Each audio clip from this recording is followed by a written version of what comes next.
Okay, look, that's not a ridiculous thing to say. What I'm saying right here is the facts. I am presenting to you the facts of the matter. Oh, this is going to be fun.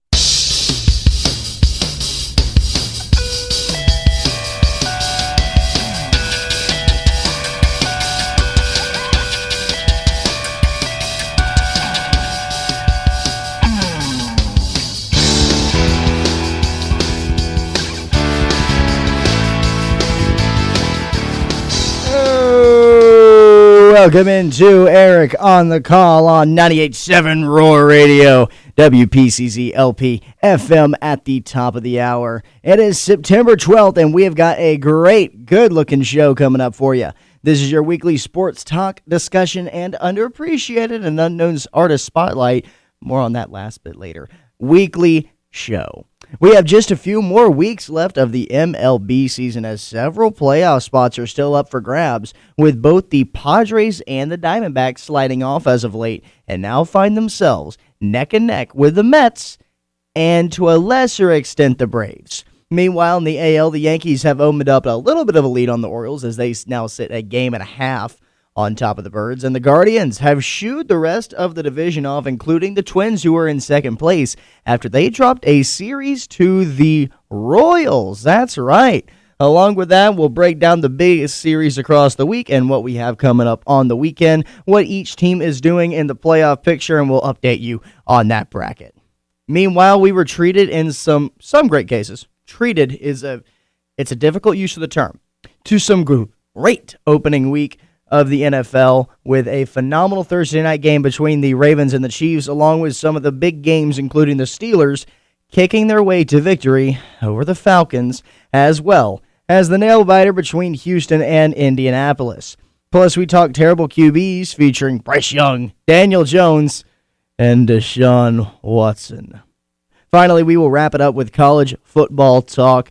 Texas dominating Michigan. Is Bama in trouble? And NIU's big upset over Notre Dame, accompanied with a fantastic radio call. We got all that and more, but first, we preview our first segment with the MLB. The Braves find themselves out of the playoffs once again after being butchered by the Washington Nationals, who are now 10-4 versus the Braves this year, now 9-5 versus the Braves this year. Something that has flipped on its head because since 2018, the Braves have dominated the Nationals, and that includes their World Series win in 2019, that year for them. So now the Braves are behind in the field. Meanwhile, the Mets never lose a game as they are moving ever closer to a playoff berth. We'll talk about what makes them tick and what has made them the surprise of the year in the National League. But first, we go into our first music break, led by one of my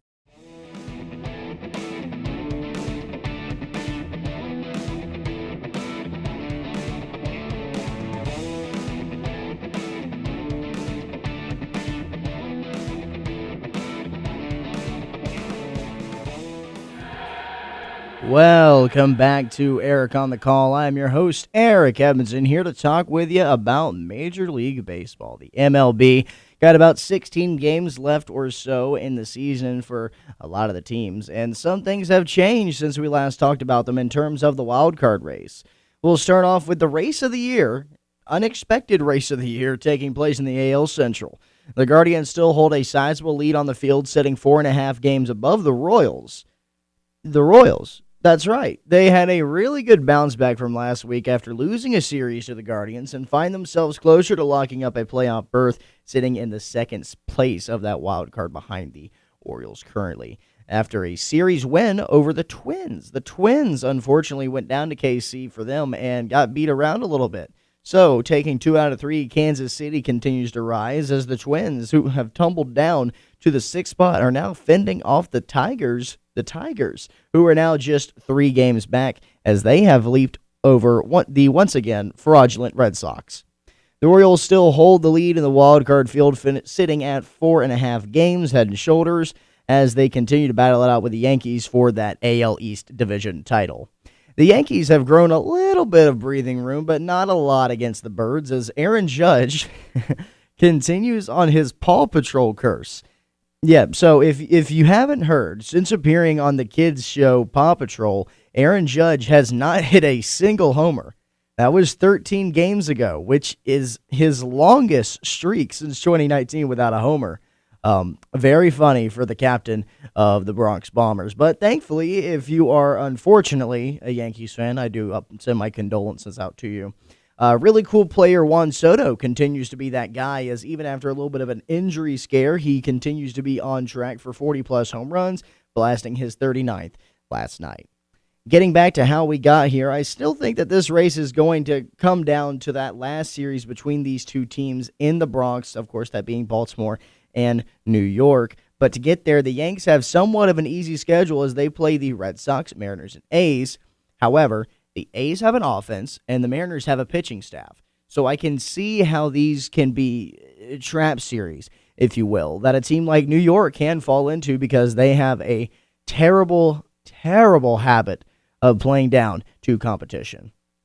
In the NL, the divisions are pretty much wrapped up, with every division leader being up by at least 5 games, except in the West, in which the Dodgers are up by 4.5 games. So the wild card, however, is a much, much different story. After Max Fried got plinked and plunked by the Nationals and the Braves offense once again did a Rip Van Winkle, after a 12-run performance versus the Nationals, the Braves once again are on the outside looking in on the playoffs. And to dampen the mood even further on the no-good, very bad season in Atlanta, Ronaldo Lopez has been placed on the 15-day IL with shoulder tightness. The Braves are going to have to fight as hard as they can, but there comes a point where you can't Super Cena your way out of a 3 count, right? The Braves have endured so many injuries through this entire year, and I would really like to address something here. There are a lot of things, and I victim to this. I'm playing into it. There are some things said online about how, look, mostly by NL East rivals, but when the Mets' Scherzer and Verlander DeGrom went down, it was all jokes. But when it happens to the Braves, everybody, hey, now, it's not fair. Well, let's sit down. Let's gather around the campfire. Uncle Eric's going to tell you a story. Let's detail what these injuries have meant for the Braves as opposed to what these injuries have meant for the Mets. The Mets lost Scherzer and DeGrom in 2022, yet with the luckiest offense that you have ever seen, they still made the playoffs and were able to plug the holes in their rotation. And in the following season, instead of being smart with their money, they signed an old-as-dirt Verlander. Granted, Verlander was coming off a Cy Young and also relied heavily again on the previously injury-ridden Scherzer.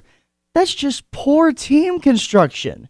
Due to the Braves' injuries, they have had to rely on a rookie starter who has done well. Granted, he has done well. But they have had to start the following players every single day and have needed these players to be good every single day. Let's lay that out. You ready? I'm going to list them out for you.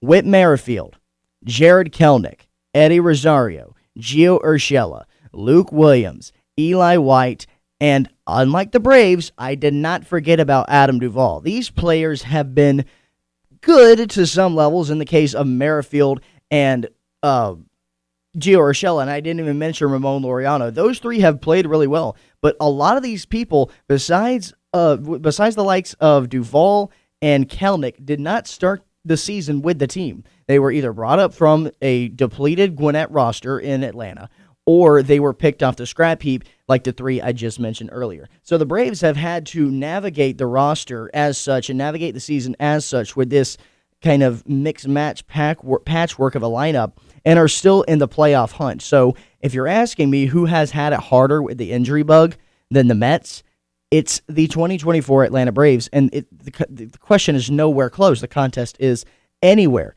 but close. And again, that's not poor roster construction. That's just debilitating bad luck. Deep breath. I can get off my soapbox now. We will come back down to earth a little bit. The Braves, despite all of their struggles, still control their destiny. I still think that they have a chance to make the playoffs. They do have a tough opponent this weekend in the Dodgers for 4. We'll get to that later. But then they also face the Mets again, and that will be at Truist. Atlanta faces the Dodgers at home, like I just mentioned. The Mets face the Phillies in the bank, so that could be interesting. Seeding in the wild card has now officially opened up as both Arizona and San Diego have come back down to earth and are now tied, both the teams at 82 and 64. New York at 80 and 66, and Atlanta at 79 and 67. Looking at the big series of the weekend, we have it in the National League. I mentioned the Braves and the Mets and their big series, which I will look at now. The Braves do have a scenario laid out in front of them where they can take 3 or 4 from LA. I like Sell, I like Schwellenbach, and I like Fried, even though he had a bad outing last time. Same with Schwellenbach. Against them, against the Dodgers, and to an extent, I like Morton, but you can only pitch so well. And this is a team that has been shut out in 1-0 losses by the Reds, as well as the Chicago White Sox this year. So if the offense doesn't show up to help the Braves, they'll be facing off against Yamamoto, Buehler, and Flaherty, along with Landon Knack in the case of Friday. But look, this is a Braves team who has a very good record against teams above 500 as well. So there could be a scenario where they're just strikeout heavy, they're weak contact heavy in this lineup. But there also is a scenario where they can take 3 or 4 from LA. Look, or manage even a split. I would generously give them a split if I was to make a prediction right now. If you're in town, make sure you check this one out, as it's not only just the second time that Freddie Freeman has returned to Atlanta since signing with the Dodgers, but also Shohei Ohtani is chasing 50 home runs, 50 stolen bases. He collected his 47th home run and 48th stolen bag last night. Meanwhile, the Mets face off against the Phillies at the bank, and while the Mets are red hot, they'll be facing off against Aaron Nola and Christopher Sanchez. There's a world where this Mets team can come in and sneakily beat up the Phillies because you don't know which version of Aaron Nola you're going to get. You just don't. And Sanchez got beat up by the Braves offense.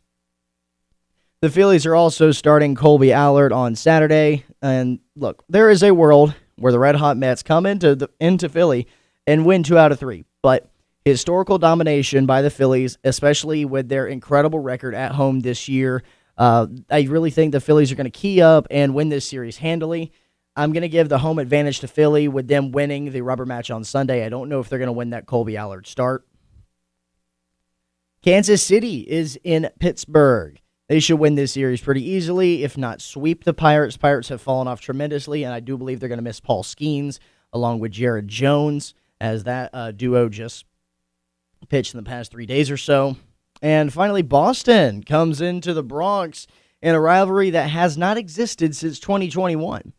The Yankees should win this series against Boston, but as much as I clown on the Red Sox, they are a competent team, and an individual rival like the Sox, they can beat up on the Yankees in New York. They've done it before. I'm going to give you a quick rundown of how the playoffs look right now. Starting in the AL, the first and second seeds are Cleveland and New York, both tied at 84 wins apiece, with the third being the Astros at 77. Astros are going to win the West. Mariners have no chance. Go ahead and put that to bed right now. Said that multiple times. The top 2 wildcard teams are the Orioles and the Royals. Ooh, that's a tongue twister. I almost twisted over that one right there. With the Twins still hanging on as the 6th seed. In the NL, the best team in baseball are the current Phillies, as they sit at 88 wins, gaining the number 1 seed in the playoffs, and at the moment, home field advantage throughout the entirety of the playoffs. Following them are the Dodgers, sitting at 86 wins, leading the West, and finally, the Brewers are at 83 wins, leading the Central. The wildcard race has gotten very, very tight, as the Padres and the Diamondbacks have now come back down to earth, as I mentioned. They're tied at 82 wins, and the Mets are clinging on to that final spot at 80 wins flat. Looking ahead in the show, and I mentioned the Braves, they're right on the outside at 79 wins, whatever. Looking ahead in the show, the NFL gives us some more pain to feel on a weekly basis, as we saw some real heartbreakers this week, with the Ravens losing to the Chiefs by a literal inch, and the Eagles were able to escape Sao Paulo, Brazil without injury, and the victory cannot be said the same for the Packers, who lost Jordan Love and the game. He'll be out for at least 3 to 4 weeks with an MCL sprain. Or will he? It's a new year in the same old Falcons, it seems, as Chris Boswell single-footedly beat the Falcons. Plus, some squads continue to struggle with QBs such as Deshaun Watson, Daniel Jones, and Bryce Young continuing to disappoint. Stay tuned because we're talking the NFL next on the show, but first we take another music break.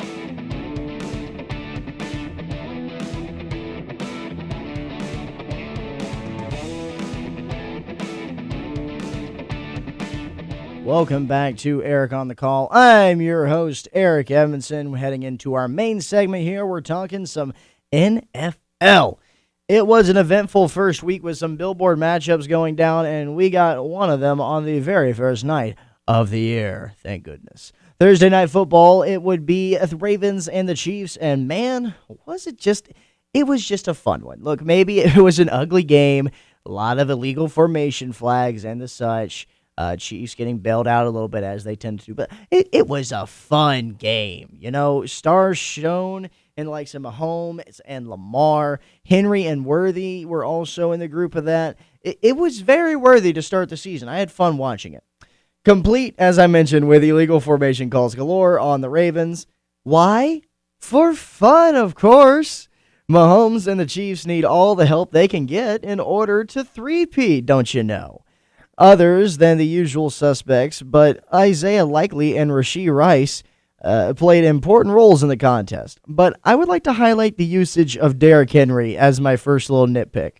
He received only 46% of the snaps last Thursday, and look, there's a way to use Derrick Henry. If Derrick Henry is on your team, you give Derrick Henry the ball. Now, I'm sure that it was because they're facing the Chiefs and they have a better defense and they have a different game plan for other teams. But I will be curious to see how he will be used throughout this season, as Lamar also rushes very well for the Ravens, who fought well all game long but came up just an inch, literally just an inch short, as Isaiah Likely caught what would have been a great touchdown as time ran out. However, his feet were just too long, his boot too big for his feet. About an inch and a half too long. A great catch and a great pass, just an unfortunate position, but this could have been avoided as Lamar Jackson had two opportunities with more time on the clock to make a better pass, but overthrew both times. Even after all of the review and pictures being spread around, Lamar Jackson still thinks that this is a touchdown. It's not. Look, I don't think it's up for debate. His toe was out. Bottom line, you got to wrestle with that and you got to go. Either way, there were some things that the Ravens were a little concerning, but, you know, it's against the Chiefs. Great team. You know, Andy Reid's a wizard, warlock, whatever you want to call him. I still think that the Ravens played pretty solid for a week one matchup. On Friday, we went down to Brazil and played at this god-awful looking field that looked like you were playing on top of an ice hockey rink. Saquon Barkley looked great for the Eagles, and overall, I think both teams saw what they wanted to get out of this game. It was just unfortunate the Packers couldn't get this Week 1 win, but I'm sure they'll dust themselves off next week as, you know, Jordan Love and his squad will face off against the Colts. What do you mean Jordan Love isn't starting? His MCL? Oh, no. What a blow for the Packers. I really liked them this season. I thought they had an outside run at the division. The season isn't over by any means, but having to start Malik Willis, or, you know, that's what I would say if Love wasn't just listed as questionable. Matt LaFleur said on Monday that while Love's initial timetable was somewhere around 4 to 6 weeks, the team is not going to put him on the IR and aren't ruling him out for Sunday's game. He's not playing. This is front office general manager speak. I am no professional, no medical professional at all, and I'm not privy to what the medical staff saw for Jordan Love. But look, I think it would behoove the Packers to give Love however much time he needs, especially since the Pack is predicted to have some pretty good-looking playoff chances this year. You might just have to let Malik Willis ride for a couple weeks and, look, get Jordan Love back to as healthy as he can be. As I said, this might be some front office talk to get some pressure off Love, or the initial analysis was just straight up wrong. Either way, Willis is going to start most likely against the Colts, and, you know, Love will still be quote-unquote available. Next, we'll move on to the I don't want to talk about this game, but I'm going to. The Steelers and the Falcons in one of the more boring games of the week, as, you know, Steeler football persists. The Steelers came out of the bins with the win despite not scoring a single touchdown. 18-10 being the final. A pathetic performance by Atlanta. Throw away all the preseason expectations. Throw them out. Look, the Falcons should have still beat the Steelers in a home game with everyone fully healthy, and we'll talk about the health in a second. Defense did their jobs on both sides. TJ Watt pummeled Atlanta's O-line, while Grady and Judon looked good for Atlanta. Great in some aspects, honestly. They held the Steelers to a position where they could only kick field goals, and with any other game of the year, that should be enough to win the game. But unfortunately for Atlanta, they were facing Chris Boswell, who is more accurate than Steph Curry in the Olympics when it comes to kicking threes. The defense did their job. They did their job. They kept Justin Fields to his spot on the field, which Justin Fields, if you weren't aware, started over Russell Wilson because his calf flared up again. Go figure. But look, you keep that score where it is. You keep the other team in the position where they can only kick field goals.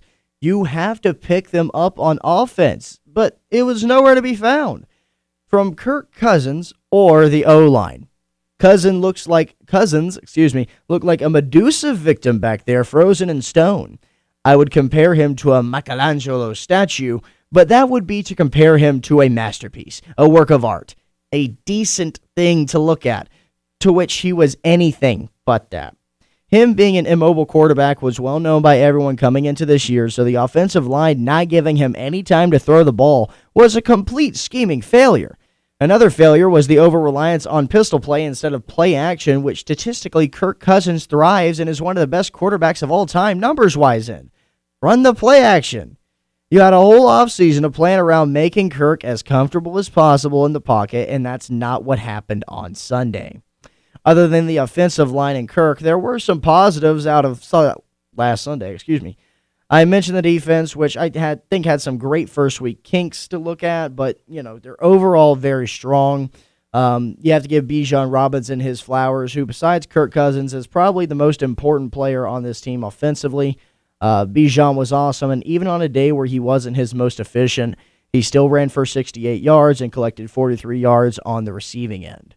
The Falcons will get no rest as they will be in prime time against the Eagles in Philly on Monday. And if you're curious about Kirk Cousins' record on Monday night games, it's 2-10.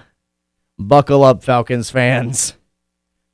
Houston was able to rally and beat the Colts 29-27 as C.J. Stroud showed why people are so bullish on him and his Texans.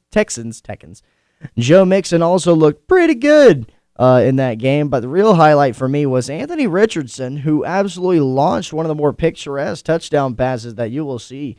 But unfortunately for Indy, it was just far too inconsistent, as Richardson was 9 for 19 in passes, and there was no one other than Anthony Richardson trying to score a touchdown in the game, as he even ran in for one. So this one went to the Texans, who are much more well-rounded of a team. Look, Stephon Diggs also scored both the touchdowns for Houston, but Nico Collins, again, I love Nico Collins in Houston. They're in the hemisphere, and Dallas will be irrelevant in like 3 years, whatever. The rest of the games were pretty standard, except for the Bengals losing to the Jacoby Brissett-led Patriots. I don't really know where to start on that one, frankly. I don't think Joe Burrow's wrist is healthy at all. I don't know what to do with the Bengals. You flip a coin, they're a Super Bowl winner. You also flip a coin, they're under 500 and miss the playoffs. There is also some very, very, very poor quarterback play. The Saints demolished the Panthers, and wow, did Bryce Young look bad. Starting the year off with an interception. The very first offensive play of the Panthers season was a pass directly to the defense. Needless to say, that is not the start that Dave Canales wanted, nor the fans or Bryce Young was looking for. He looked like a deer in headlights, and thankfully for his safety, he had some legs under him because he was able to escape to score Carolina's only touchdown of the contest. Look, I have never believed in Bryce Young, even going back to his days when he was in Alabama. I never understood drafting him at first overall. But look, the good news for the Panthers fans is that there's one less week of football to watch. Yay! It's going to be a long year, guys. Another fan base that is going to have a long year are the Giants. I don't really know what the Giants expected running Daniel Jones back out there to face off against the Vikings. Danny Dimes lived up to that name as he threw two great, fantastic interceptions. One of them turning into a touchdown. That being the only touchdown. Let me repeat that. The only touchdown that scored on a Daniel Jones pass. That's right. There was no TD scored by the Giants all game long, only field goals. Hilarity throughout that ended with Daniel Jones burning, Daniel Jones jersey burning outside of the stadium. The Giants fan base is not happy with DJ. You know, I wouldn't be either, but listen, I know the pain. I sat through Desmond Ridder and Marcus Mariota and Taylor Heineke for the past 3 years. I understand.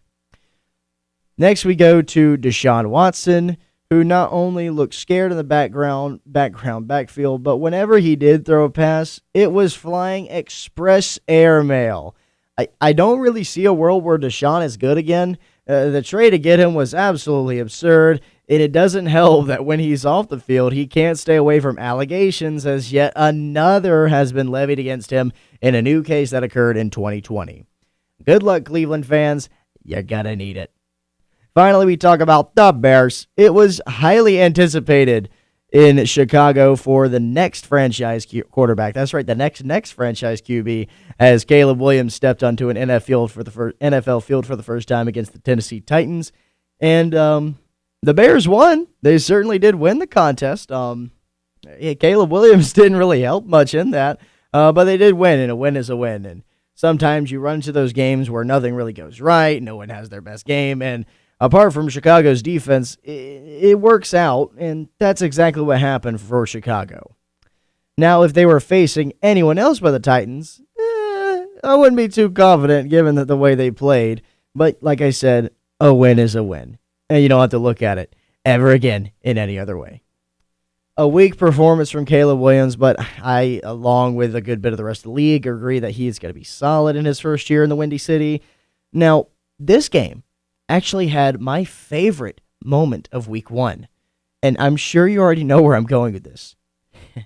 Will Levis and Tony Pollard were able to carry the team offensively through the first half, but when they came out of the locker room, they must have drank the opposite of Michael Jordan's water from Space Jam, because good gracious, it was bad. Mistakes on the offense and the special teams let Chicago in through the back door. All of these mistakes culminated as Will Levis threw an interception that turned into a pick six, and Levis gave us a glorious image that will be my favorite for the rest of the year. The man, after throwing an interception, dropped to his knees and put his hands on his head.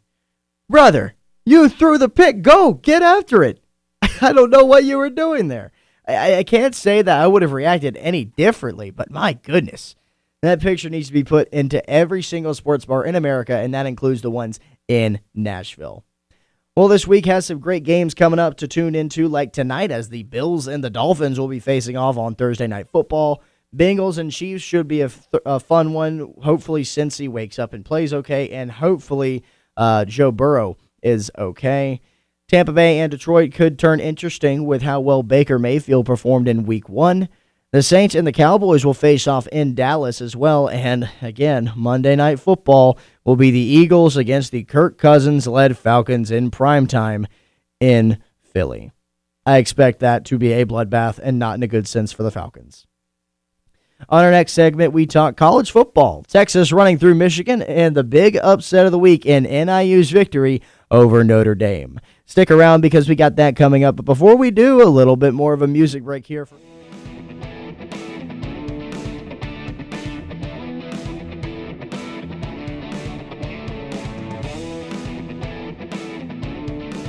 Welcome back into the show being Eric on the Call with your host, as in me, Eric Edmondson.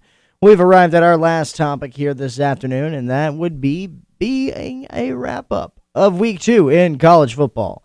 Georgia didn't move from number 1 this week as they routed Tennessee Tech 48-3. Very funny.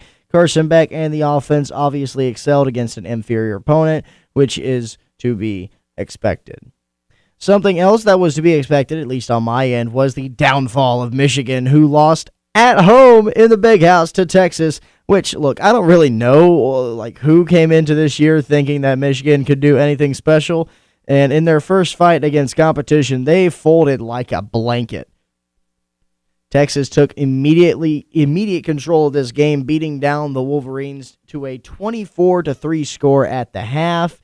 Quinn Ewers continued to look great, completing 24 of 36 passes, going 246 yards against Michigan in the Big House.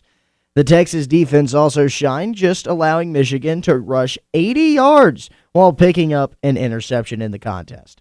This was a beatdown on all facets as Michigan just looked frankly lost at every single point in the game, as without McCarthy and Harbaugh, they'll have to find a new identity for this program. Alabama has also found themselves in some rough waters as they look to continue to find their identity under their new head coach. And at the newly named Saban Field, they had just a 21-16 lead over South Florida in the later half. Thankfully for the Tide, they were able to tack on some points on the board, but look, the final being 42-16 was very deceiving. And with Georgia on the horizon, Alabama desperately needs to clean up the offense that surrounds Jalen Milroe, who looked like a Heisman on Saturday. He was responsible for 4 touchdowns and also ran for 74 yards for a touchdown, but unfortunately for Bama, that was taken away after a holding call. And lastly, we talk about the Fighting Irish. Notre Dame came in off of a great win in Week 1 over the Aggies, but this game against Northern Illinois had none of that same feeling at all, as their offense was stuck in the mud the entire game. They could not get anything done, and that includes Riley Leonard throwing an interception to the Huskies. Notre Dame with a completely sloppy and unforgettable in a bad way performance as they went down from the number 5 ranked team in the nation all the way to number 21. It was the first time that Notre Dame, while ranked in the top 5, lost to an unranked school in 22 years. That is almost as long as I have been alive. And on this show, we have a special spot for great commentary, and boy, did Andy Garcia of NIU have that for the final play of the game. Give it a listen.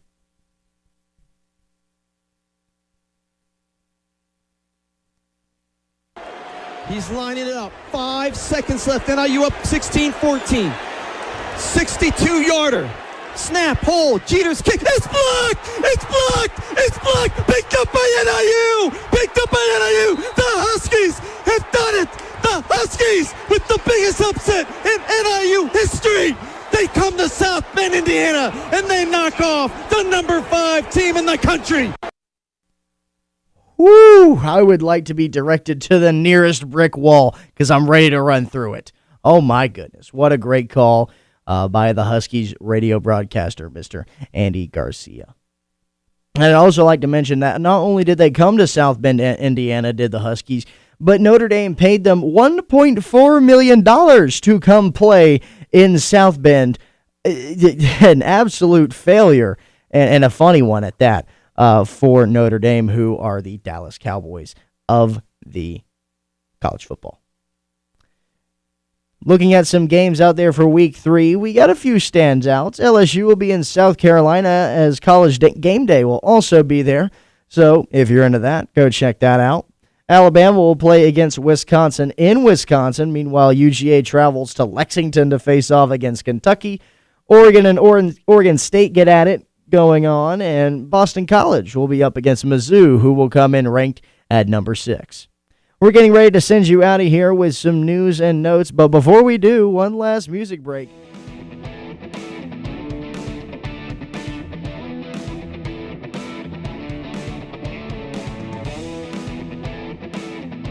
Give you a little bit of an extra treat there. That's Tom by Lunar Vacation off their new album, which drops tomorrow. Everything Matters, Everything's Fire. Welcome back to Eric on the Call, your host, Eric Ebenson, getting ready to send you out of here for the weekend. But before we do, let's go over some news and notes from around the sporting world. Starting off in WNBA, competition continues to heat up as the playoffs are on the horizon. One team that always find themselves in the hunt for another title are the Las Vegas Aces, and that is in big part to star A'ja Wilson, who last night broke the single-season scoring record against the Indiana Fever. The previous record, which sat at 939 points in a season, was held by Jewel Lloyd, and that was put up last season.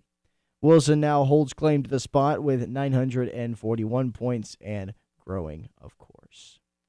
Staying in the world of women's sports, two-time World Cup winner and two-time Olympic gold medalist Alex Morgan played her final match as a professional on Sunday as she entered the game against the San Diego Wave and played 13 minutes to match the number she wore on her back. The event pulled eyes from around the nation, and while the match was originally just supposed to air on Peacock Plus, it expanded to ESPN as the national media recognized the impact that the icon Alex Morgan owned in that moment. In the NBA, Jamal Murray and the Nuggets agreed to a 4-year, $208 million extension for him to stay in Denver and continue to be Jokic's sidekick. Got some big baseball news for you. In the baseball world, veteran pitcher James Paxton has announced that 2024 will in fact be his last season. The Red Sox lefty has been in the league for 11 years and unfortunately most likely will not pitch for the rest of the season as he isn't due back until playoffs start, and it doesn't look like the Red Sox are going to be able to sneak in. The 35-year-old veteran had a solid career that was unfortunately wrecked by injuries in the latter half. He spent time with the Mariners, the Yankees, and the Red Sox for 2 stints. Staying in the MLB in what I would assume the one time a year that Jerry Reinsdorf comes out to feed on the souls of Chicago, he spoke with the media and said that this Chicago White Sox season has been, quote, painful for all, especially for our fans. That's very rare for Reinsdorf to have a heart for the fans nonetheless. Despite it being PR speak, absolutely. But he also mentioned that everyone in the organization, everyone, is extremely unhappy with the results of this season. That's a direct quote. Jerry, you hired the staff. You hired the staff that put the team on the field. They made the team. What did you expect to happen? You hired those people. You put them into action. I am genuinely curious to know what timeline we would be in if Jerry didn't luck into Michael Jordan in the draft. Continuing with baseball, Shohei kept doing Shohei things as he climbs ever closer to 50 home runs and 50 stolen bases as he hit his 47th homer and stole his 48th base last night, which, if you were in the area and possibly want to witness history, Shohei will be in Atlanta this weekend as the Dodgers come to town for 4. Also, it will be the second homecoming of Freddie Freeman, who returned to Truist Park after signing with the Dodgers in 22 and now will return for his second time in 2024. Some games to watch this weekend and on Monday. We got some Thursday night football tonight, as I mentioned. That's the Bills versus the Dolphins. They get it going at 8:15 p.m. Then on Sunday, you have the Bengals and the Chiefs. I mentioned that could be a fun one if Joe Burrow is completely healthy. Could see some great quarterback play in that contest. Hopefully, Jamar Chase can get some more targets. That'll get going at 4:25. And then in primetime on Sunday night, the Bears and the Texans go for it. Hopefully, Caleb Williams has a better bounce back than his performance indicated against the Titans in opening week. And, C.J. Stroud is going to continue to do C.J. Stroud things. That's going to be in Houston, again, Sunday night at 8:20 p.m. Then on Monday night, you have the Falcons and the Eagles. I'm very scared for that contest. I really am. I don't know what to think about it. Falcons, I got an alert that said that the Eagles should be on upset alert. I don't know about that one. Kirk Cousins is 2-10 in primetime. I'm not confident in the ability of the Falcons in Philadelphia. In the CFB world, I got a good hate watch on your list. If you want to continue to point and laugh at FSU, they play against the Memphis Tigers. So go Memphis Tigers as the Seminoles look to get out of the hole and become 1-2 on the year. Alabama will travel up to Wisconsin to play them. LSU will be in South Carolina to face them. College Game Day also attending that contest. And finally, UGA will travel to Lexington, Kentucky before their showdown with Alabama coming next week. In the baseball world, got 4 key series for you to watch, or if you're just interested in general. New York versus Philadelphia. That is going to be a very telling series. Again, I picked that the Phillies were going to win this one, but I can see and imagine a world where New York really gets going and sweeps them even. The pitching matchups on their side. They don't know who's pitching for them on Sunday, but I really like the New York the offense a lot. Then you have the Dodgers versus the Braves as Freddie Freeman and Shohei come to town, and Atlanta hopes and prays that their pitching can just keep the Dodgers to one run while they scrape and claw to try to get one. Also would like to mention that Braves MVP candidate Marcell Ozuna sits at 37 home runs. He has not homered in a month. He has not homered since August 20th, that was against the Phillies. So it'd be a good time for him to break out if you wanted to start helping the Braves again. Then you have the Boston Red Sox in New York. Not a big believer in the Sox, but I do think they can win this contest versus the Yankees. Then you have Texas and Seattle, which should be a better contest than it looks on paper. Texas has been playing better baseball as of late, and I do think that Seattle's pitching is must-see television. So make sure you're tuning into those games across the weekend. It's going to be a great weekend for some good sports, but we are going to go ahead and send you out of here for said weekend. It has been a great show. Thank you for stopping by. It's been great talking with you, and over the airwaves nonetheless. Tune back into us tomorrow morning here at 98.7 Roar as we get started with a full slate of radio shows starting at 8 a.m. with She Means Business. We'll be back here next Thursday, same time, same place, so make sure you come on back and see us. Make sure you tell a friend, tell a family member, tell a frenemy, and let them know that Eric's on the call. Have a great weekend. Goodness gracious. Have a great weekend. Make sure to stay safe, spread the word, make a decision, watch sports, and as always, have a good one.